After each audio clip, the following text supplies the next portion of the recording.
एक मध्यम वर्गीय परिवार के एक लड़के ने 10वीं की कक्षा में 99% अंक प्राप्त किए। पिता ने जब मार्कशीट देखकर खुशी खुशी अपनी पत्नी को कहा, सुनो, आज खीर या मीठा दलिया बना लो। स्कूल की परीक्षा में हमारे लाडले को 90% के अंक मिले हैं। माँ किचन से दौड़ते हुए आई और बोली, सच? मुझे भी दिखाइए मेरे बच्चे की कामयाबी की पर्ची। ये सुनते ही बीच लड़का फटाक से बोला, क्या पापा किसी रिजल्ट दिखा रहे हैं? क्या वह पढ़ लिख सकती हैं? वह तो अनपढ़ है। आंसूपूर्ण आंखों को पल्लू से पोंछती हुई माँ चुपचाप दलिया बनाने चली गई। लेकिन ये बात पिता ने सुनी भी और देखी भी।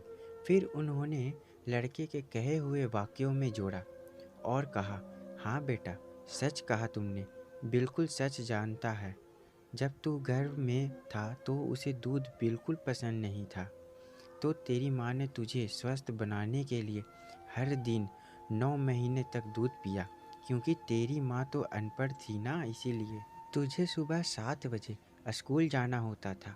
इसीलिए वह सुबह 5 बजे उठकर तुम्हारा मनपसंद नाश्ता और डिब्बा बनाती थी। जानता है क्यों?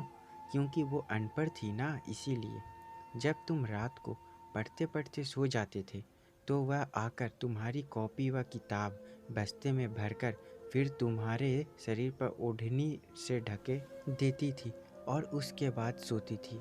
जानता है क्यों? क्योंकि अनपढ़ थी ना। इसीलिए बचपन में तुम ज़्यादातर समय बीमार रहते थे, तब वो रात रात भर जागकर सुबह जल्दी उठती थी और काम पर लग जाती थी। जानते हो क्यों? क्योंकि वो अनपढ़ थी ना। इसीलिए तुम्हें ब्रांडेड कपड़े लाने के लिए मेरे पीछे पड़ती थी और खुद सालों साल तक एक ही साड़ी में रही, क्योंकि वो सचमुच अनपढ़ थी ना बेटा।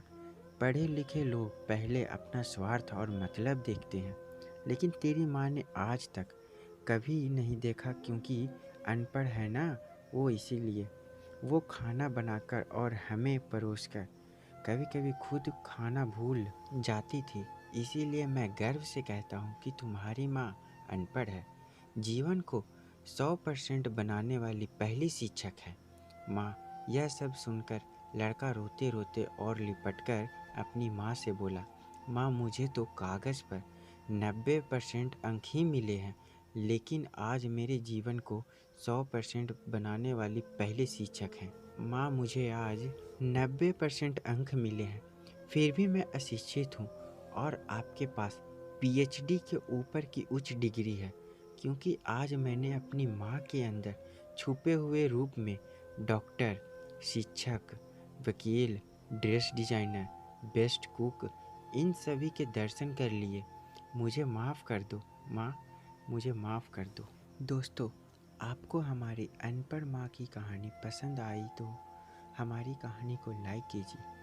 भगवान एक समय में सब जगह नहीं रह सकते, इसीलिए भगवान ने हर घर में एक माँ को बनाया है।